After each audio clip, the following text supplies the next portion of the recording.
একটা হচ্ছে দরদিয়া কোন দেশে যাবো তোর লাগিয়া, বিজয় বাবুর পরে হচ্ছে আর একটা গানের কথা আমার চাচা বলছেন, কবে আমার তীরে ভিড়াবে নাও ধীরে ধীরে বালিয়া, পরে আমার জীবন নদী নাই। দেখবো কোনটা দিয়ে শুরু করবো? চাচারটাকে দিই। আচ্ছা আচ্ছা, ও ধরো জীবন নদী নেই, ওরে আমার জীবন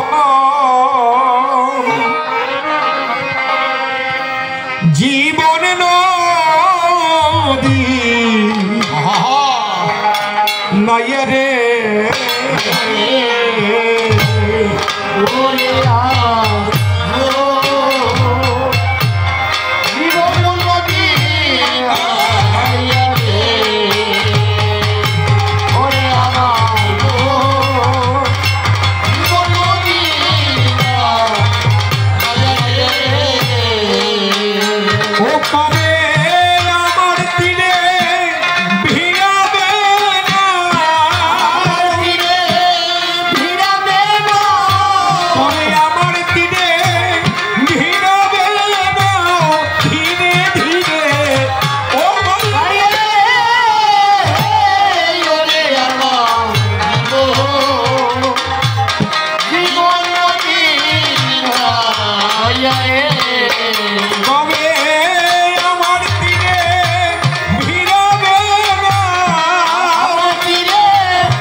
বের হয়েছি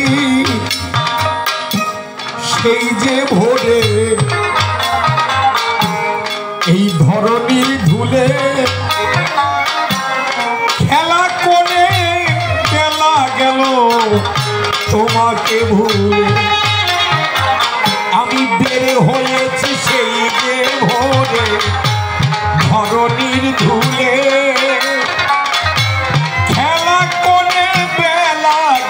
দয়াল তোমাকে ভুলে, এখন দিনের শেষে নদীর কূলে, দিনের শেষে নদীর কূলে, এখন দিনের শেষে নদীর কূলে রয়েছি না দাঁড়িয়ে রে,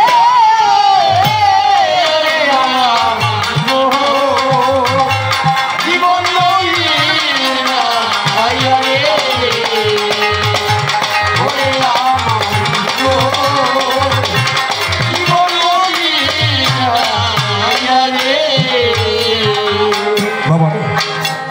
বিজয় বাবুর গানের দুটা কথা না বললে কবর হয়ে যায়।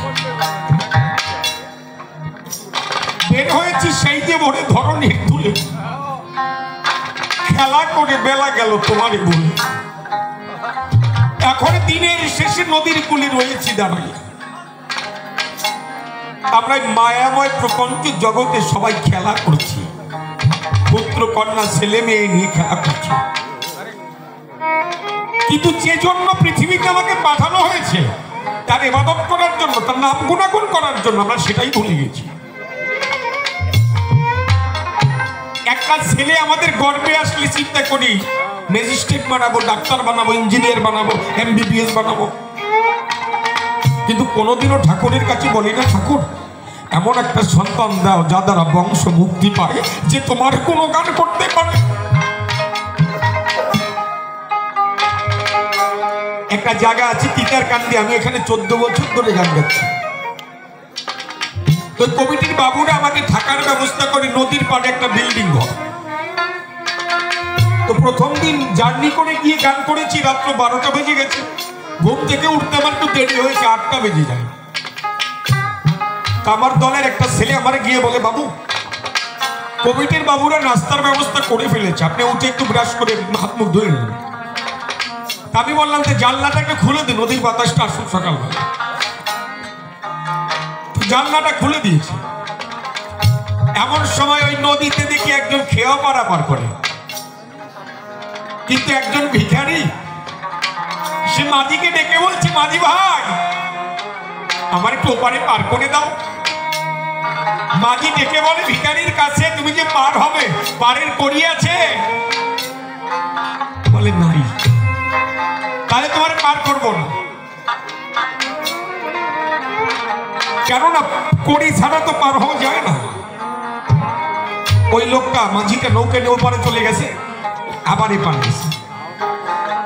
ওই ভিখারি আবার ডেকে বলছে, মাঝি ভাই এবার পার করে দাও। না টাকা নাই, তোরে পার করবো না। আবার চলে গেছে, আবার এসে আমি দেখছি জানলা বসে। ছেলেটা ডেকে বললো, বাবু নাস্তা করবেন না? বুঝি দাঁড়া দেখ না কি হয়। আবার চলে গেছে, আবার আইসে, তোমাকে এবার পার করে দাও। ছেলেটা আমার ডেকে বললো, বাবু কি দেখেন? আমি বললাম, দেখ এটা সাধারণ নদী মনে করিস না, মনে কর এটা বৈতরণী নদীর খেয়াঘাট। একদিন আমাদেরও তো এরকম একটা নদী পার হতে হবে, কিন্তু ওই ঘাটের মাঝি বড় করা পার করে না করি ছাড়া। ও মাঝি পার করো, বলে না তোরে পার করবো না, তোর টাকা নাই। এমন সময় একজন মহাজন ওই নৌকায় উঠেছে, ওই পারে হয়তো তার ব্যবসা আছে। ওই ভিখারি আবার ডেকে বলছে, মাঝি ভাই এইবার আমার পার করে দাও, ওই পারে যাবো, বেলা চলে গেল। হ্যাঁ না তোরে পার করবো না। তো মহাজন ডেকে বললে, মাঝি এই লোকটা এত বারবার করে বলছে, তুই পার করছিস না কেন?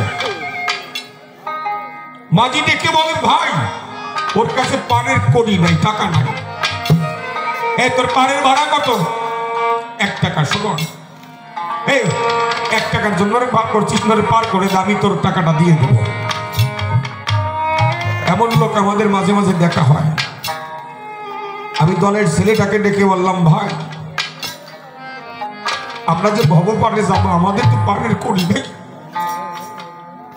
তবে ওই নৌকায় যদি কোনো সাধুগুরু বৈষ্ণব মহাজন উঠে যায়, যদি তার চরণে পড়া যায়, হয়তো তার চরণে ধুলির গুণে কৃপা করে ভগবান ওই ভবনকে পার।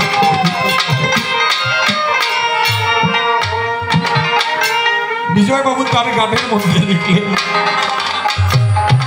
ওগো 16 আনা তবিল নিয়ে করেছি কারবার, তোমার শূন্য খরচ বেশি হতেছে বারবার। ওগো 16 আনা তবিল নিয়ে করেছি কারবার, তোমার শূন্য খরচ বেশি হতেছে বারবার। ওরে আমার হিসাবের কি শুনাই সারবার, আমার হিসাবের কি শুনাই সারবার, দেখেছি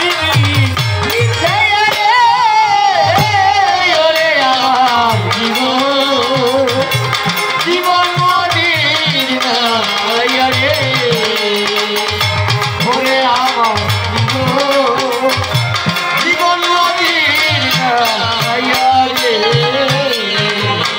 আমি নিজের হাতে নিজের বিপদ নিয়াছি গড়ি, এখন দিনের শেষে কাঁদি বসে ও দয়াল হরি। নিজের হাতে নিজের বিপদ নিয়াছি গড়ি,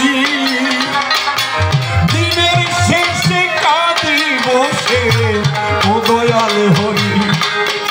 আমি দিন ভিখারি পারের করি, আমি দিন ভিখারি পারের করি, ফেলাইছি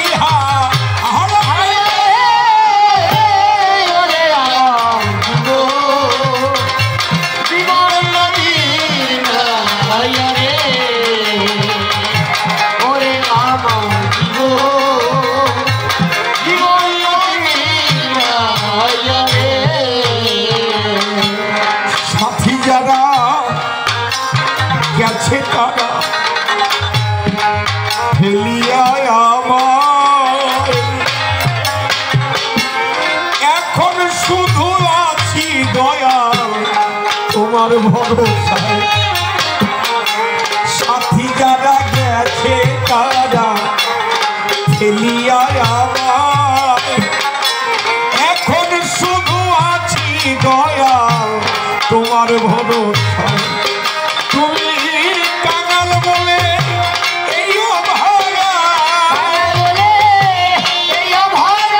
তুমি কাঙাল বলে এই অভাগায় দিও না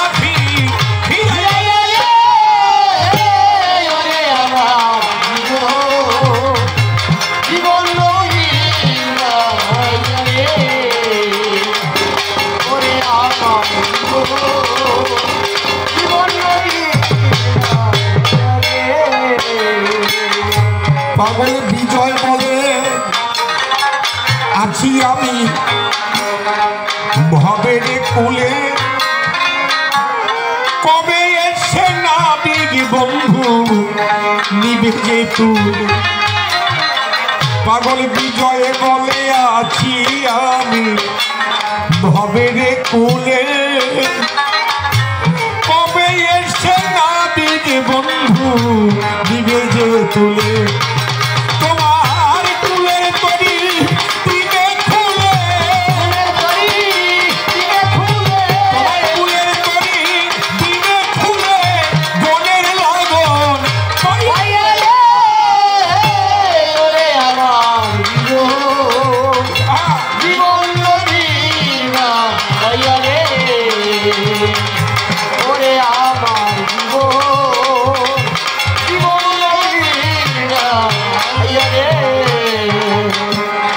একদিন ওই নদী পার হতে হবে চিন্তা করেন তাই ভব পারে গেলে পার হতে হবে এছাড়া গতি নাই ওগো হরি নামের তরণী করে যদি পারি দেয়া যায় অনায়াসে পার হয়ে যাবে নামের মহিমায় শুধু তাই নয় দিচ্ছি আমি বলি আপনাদের ধার বেশি দূরে যাওয়া লাগবে না আমাদের সাতপার আমাদের এই সাতপারে বেশি দূরে যাওয়া লাগে বলতো নামের জন্য নৌকা ভাসছিল না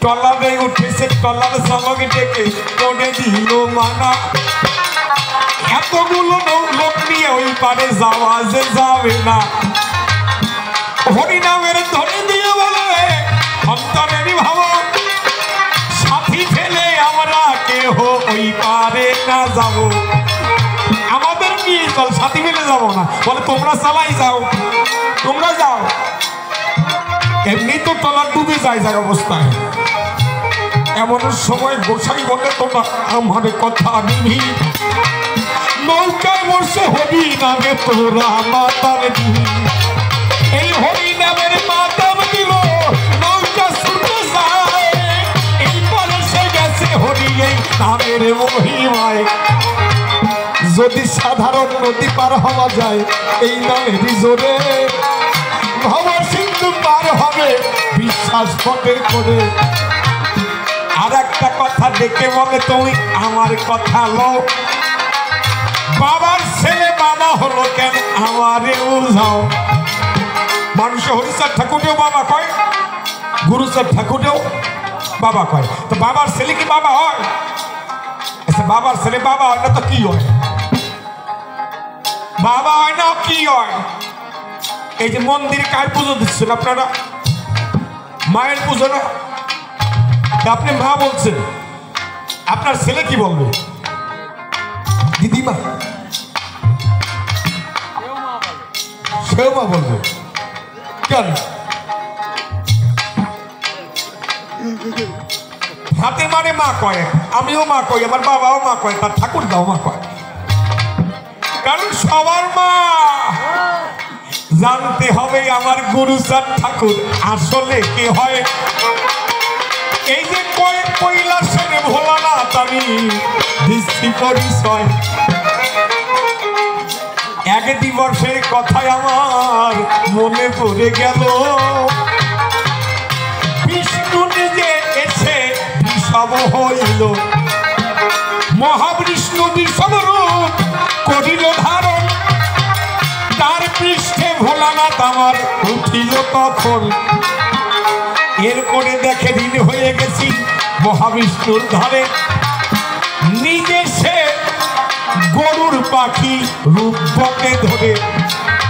একদিন করছে কি স্বয়ং বিষ্ণু যিনি বৃষভ রূপ ধারণ করছে, তিনি ওর পিঠে আরোহণ করছে শিব গোসাই। এখন দেখে যে আমার নিচে যদি বিষ্ণু হয় আমি ঋণ হয়ে যাই না, তখন শিব আর দেরি করে নাই, সে গরুর পাখি রূপ ধারণ করলো, মহাবিষ্ণুকে তার পিঠে উঠালো, ঋণ শোধ দিয়ে দিল। এরপরে মহাবিষ্ণু আমি বলে জন্মগ্রহণ করেছে হয়ে শিব ঠাকুরের ছেলে। গণেশ রূপে যখন মহাবিষ্ণু করিল জন্মগ্রহণ, বাবা বাবা বাবা বলে করছে বিশ্ববন, বাবা বাবা বলে ডাকছে। যখন বাবা বলে ডাকতে লাগলো, ভোলানাথ চিন্তা করলো তুমি তোমার আবার ঋণী করে ফেললা, তুমি বিষম হলে সার হলে আমি বাহন হয়ে শোধ দিলাম, কিন্তু তুমি যে বাবা বলে আমাকে ডাক দিলে কবে, আমি কবে ছেলে হয়ে তোমাকে বাবা বলে ডাক দেবো, সেই দিনই জ্বালা যাবে। সত্যতে তার দাপনে গেল আমি মনের কথা বলি, গৌরাঙ্গ রূপে এসেছিল যখন হলো কলি, কিন্তু এতে বাবার রূপ গণে নাই দর্শন, গৌরাঙ্গ মহাপ্রভুর কোন সন্তান নাই কদাচন। এরপরে সংসার ধর্ম করার ওই তরে হরিচাঁদ ঠাকুর হয়ে আসবে অবনী মাঝারে। ভোলানাথ চিন্তা করে আমার সময় বয়ে যায়, আমি ছেলে হয়ে জন্মাবো সফলতা গায়ে। আর দেরি করে নাই বলি আপনাদিকে, তাই গুরু সাধ হইল ভোলানাথকে বাবা বলে, এই বলছি ভালো, তাই বাবার ছেলে বাবা হয় দিচ্ছি পরিচয়। গুরুচাঁদ ঠাকুর না আসিলে চন্ডাল মুক্তি নয়, যদি গুরুচাঁদ ঠাকুর না আসতো তাহলে চন্ডালত্ব মোচন হতো না। কেমন করে? এবার বসে বসে শোনেন কয়টা কথা। আমাদের যদি জিজ্ঞেস করা হয় যে আমরা কোন বর্ণ, তাহলে আমরা কি বলি? বলেন বলেন, আপনারা কোন বর্ণ? নমশূদ্র?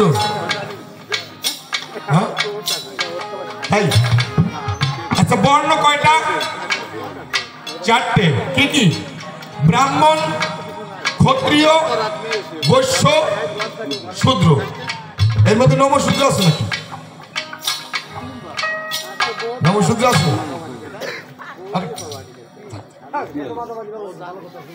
নমশূদ্র নাই তো? আচ্ছা, আপনাদের কাছে করি প্রকাশ, যারা শূদ্র তারা অসুস্থ পালন করে 1 মাস, আর ব্রাহ্মণ যারা হয় তারা 10 রাত 11 দিনে পালন করবে নিশ্চয়। আপনি কয় দিনে পালন করছেন? 10 রাত 11 দিনে। তাহলে আপনি শূদ্র হইলেন কিভাবে? শূদ্র হইলেন কিভাবে? আপনাদের জানাই কত অবতার এলো গেল, আমাদের এই নমশূদ্র চন্ডাল ছিল, ব্রাহ্মণ থেকে চন্ডাল হয়েছে, কোন ভগবানই আমাকে খবর নেয় না। সরাসরি কথা বলি, তাই আমরা প্রখরী প্রকাশ হয়েছিলাম মানুষের দাস। এই জন্য জগৎগুরু গুরুচাঁদ ঠাকুর এলো, তারা সমাজকে শিখাইল। আমরা কোথায় ছিলাম? পূর্বের সেই ইতিহাস টেনে ধরতে হয়। আমাদের গোত্র কি? কাশ্যপ গোত্র। কাশ্যপ ঋষি সে তো ব্রাহ্মণ। কাশ্যপ গোত্র, এই কাশ্যপ মুনি ছিল ব্রাহ্মণ। এই কাশ্যপ মুনি, আচ্ছা আমরা বলি নমস মুনির বংশধর। আমরা কার বংশধর? নমস মুনি। অদ্য সবাই বলি এখনই এই কথাগুলো আপনাদের সন্তানদের একটু মনে করে দেবেন। অদ্য সবাই বলি খুলে, এই নমস মুনির হচ্ছে 2 জন ছেলে, একটা নাম হচ্ছে কীর্তিবান আর একটা নাম হচ্ছে উরুবান। তাই 2টা ছেলেকে রেখে সাধনায় যায়। সাধনায় যখন গেল তখন ওই একটা নিয়ম ছিল যে 9 বছরের মধ্যে সন্তানকে, ব্রাহ্মণ সন্তানদের উপনয়ন দিতে হবে। কিন্তু সাধনায় গেছে ব্রহ্মার তাই 9 বছর পার হয়ে গেছে, আর উপনয়ন দিতে পারে নাই। যখন বাড়ি এসে দেখতে পারে ছেলেদের বয়স 9 বছরে উপরে চলে যায়। এবার চিন্তা করছে অন্তরে আছে, ভাবো এর বিধান করতে আমি আবার ব্রহ্মার সাধনায় যাব। তো ব্রহ্মা ওই ছেলেদের রেখে বলছে তোমরা বাড়ি থাকো, আমি একটা বিধান নিয়ে আসি। এই বলে যে ব্রহ্মার সাধনায় গেছে, ব্রহ্মাকে সন্তুষ্ট করতে আরো বেশ কয়েক বছর কেটে গেছে। এবার ব্রহ্মাকে ডেকে বলছে তাই তোমার সাধনা করে করে ছেলেদের বয়স হয়ে গেছে পার একেবারে, তারা তো উপনয়ন নেয় নাই, গলে তো যজ্ঞ সুখ নাই, এদের উপায় কি হবে? ব্রহ্মা করলো আশীর্বাদ, পূর্বে তোমার মনসাদ চিত্তের বিষাদ যাবে দূরে, আমার সাধনা করে করে সময় পার করে দিছো ভবের পরে, তোমার ছেলে যারা রবে আমি দিলাম ধারণা তাদের উপনয়ন লাগবে না, আশীর্বাদ করলাম তারা ব্রাহ্মণী রয়ে যাবে। কিন্তু আপনাদের কাছে এই ধারণা ওই যে বাবা যে ফিরে আসে না, 2টা ছেলে আছে ঘরে, তাদের আর মন বসে না, বাবা আরে খুঁজতে চায়, বাবা আবার গেল কোন জায়গায়? বাবা যে বিধান আনতে গেছে কয়েক বছর কাটিয়ে গেছে, আসে না। বাবাকে খুঁজতে খুঁজতে শূদ্র রাজ্যে যায়। শূদ্র রাজ্যে যখনই গেল বসে শোনার বিজ্ঞ দল, ওই বাবা গলায় তো উপনয়ন নাই। শূদ্র রাজা চিন্তা করে এত 2টা সুন্দর ছেলে, ওই আতিথ্য গ্রহণ করায়, ওই নিজের 2টা ছিল মেয়ে, ওই শূদ্রের মেয়ের সঙ্গে ওই নবসমণির 2 ছেলের দিয়ে দিছে বিয়ে। এই যে নিচু জাতের ছেলের মেয়ের সঙ্গে যখন বিয়ে হলো, সেই সময় কিছু বামুনেরা এই টাইটেলটা যুক্ত করে দিল, নব শূদ্র। আচ্ছা এবার দেখেন চিন্তা করে, এইখানে বিয়ে হয় না, বিয়ে হলে গোত্রান্তর হয় না? গোত্রান্তর কার হয়? ছেলের নামে। কার গোত্রান্তর করা হয়? মানে কুল পাল্টে কার? ছেলের না, ছেলেরও পাল্টে, ছেলেরও পাল্টে। পাল্টে না যদি ঘর জামাই থাকে, এই জন্য তো শাস্ত্রে বললেন স্বনামে পুরুষ ধন্য পিতৃ নামে আধা, আর শ্বশুরের নাম হচ্ছে পুরুষ ধন্য 14 গোষ্ঠীর গাধা। আপনাকে দিকে কাউকে বলতেছি না, ঘর জামাই থাকলে, হ্যাঁ ঘর জামাই থাকলে ও নিজে ভর খায়। এবার নিয়ম আছে কি, যে নারী সরকার বংশের নারী যদি মন্ডল বংশে বিয়ে হয়, আর নারী সরকার থাকবে না, স্বামীর টাইটেল মন্ডল হয়ে যায়। এবার দেখেন বিজ্ঞ দলে তার বিশ্বাস গোষ্ঠীর মেয়ে যদি সরকার গোষ্ঠীতে বিয়ে করে, তাহলে মেয়েটা সরকার হবে। এবার কোন মেয়ে যদি ব্রাহ্মণ কুলে বিয়ে হয়, এবার মেয়েটা ব্রাহ্মণ হয়ে যাবে না, ছেলের যে টাইটেল। এবার দেখেন চিন্তা করে, 2টা শূদ্র নারী ব্রাহ্মণ সন্তানকে বিয়ে করে ভাই, কিন্তু সেই সময় ব্রাহ্মণরা মেনে নেয় নাই, ওই মেয়েকে গোত্রান্তর করায় নাই, নাম দিয়ে দিল কি, মিলাই দিল নব শূদ্র। আমার গুরুচাঁদ ঠাকুর দিল ধারণা বিয়ে হলে নারীদের গোত্রান্তর হয়, সনাতন ধর্মের নিয়ম রয়, কিন্তু সেই সময় ব্রাহ্মণরা কেন এটা মানলো না? আমরা ব্রাহ্মণ, আমরা চন্ডাল না, আমরা ব্রাহ্মণ, আমাদের যজ্ঞ সুদ লাগবে না। যখন এই শাস্ত্রগুলো টেনে ধরলো, তবে এখন আবার এই জাতা আস্তে আস্তে মুক্তি পেয়ে যাবে। কথা নয় অসঙ্গত, যদি গুরুচাঁদ ঠাকুর না আসতো বাবা, এখনো চন্ডাল হই তোমাকে থাকা লাগতো, এর বাস্তব কথা। যদি আমার গুরুচাঁদ ঠাকুর না আসতো, চন্ডাল হই থাকা লাগতো। এবার দেখেন চিন্তা করে বসে শুনেন নারী নড়ে, হ্যাঁ এই জগৎ সংসারে আমি বলি তাই একটা বাস্তব কথা, আমরা সরকাররা কবি গান গাই, কিন্তু আপনাদের এই ধারণা আমরা নিজেরাই এই যে মানে এই যে বৈষ্ণব তত্ত্ব আর হরিতত্ত্ব আলাদা করে ফেলাইছি। মূলত তো বাবা আলাদা না, একটু আলাদা না।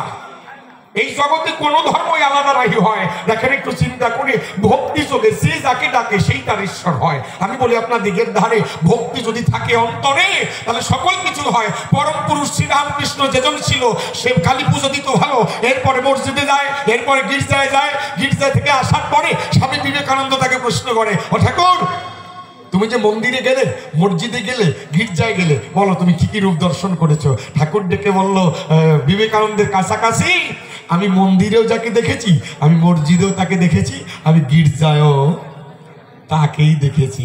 আমি দেই ধারণা ব্রহ্ম কখনো আলাদা হয় না, একই ব্রহ্ম হয়। কেউ আল্লাহ বলে তাকে ডাকে, কেউ কৃষ্ণ বলে তাকে ডাকে, কেউ হরি বলে দিয়েছে পরিচয়। আমি আপনাদের কাছে দেই ধারণা এইগুলো কোনোদিন আলাদা না। আলাদা কখন হয় বাবা? নিজের ভিতরে যদি হিংসার লেজ হয়, নিজের ভিতরে হিংসার লেস কেমন করে, এই যে আপনার আমার তো সনাতন ধর্মে আলাদা করে ফেলাইছি বলে আপনাদের কাছে একটা ছোট্ট কথা মনে পড়ে গেছে। আমার মায়ের যখন অপারেশন হয়, কিডনিটা ফেলে দিতে হবে, তো ডাক্তাররা ডেকে বলেছে তবে 2 ব্যাগ রক্ত লাগবে।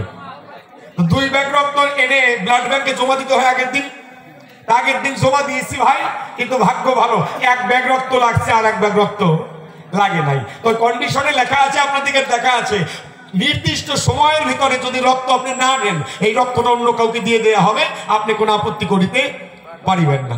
কি দেবতার পরিচয়, ওই ব্লাড ব্যাংকে হিন্দুদের রক্ত জমা হয়, মুসলমানের রক্ত জমা হয়। কোন মুমূর্ষ রোগী যখন ওই হাসপাতালে যায়, রক্তের দরকার হলে পরে ব্লাড ব্যাংক থেকে রক্ত পুশ করে শরীরে, আপনি জানেন ওটা হিন্দুর রক্ত না মুসলমানের রক্ত? এটা তো জাদা জাতি কিসের রে বাবা? আপনাদের কাছে এই ধারণা, এই জগতে 2টো জাত, একটা নারী একটা পুরুষ। বুঝে নেবেন কথার মর্ম। সবার হচ্ছে মানব ধর্ম, যে মানুষ না হতে পারে বাবা, তার কাছে কোনো ধর্ম থাকে না। একটা বাস্তব কথা শোনেন, 2 ভাই, বুঝলেন, 2 ভাই আমাদের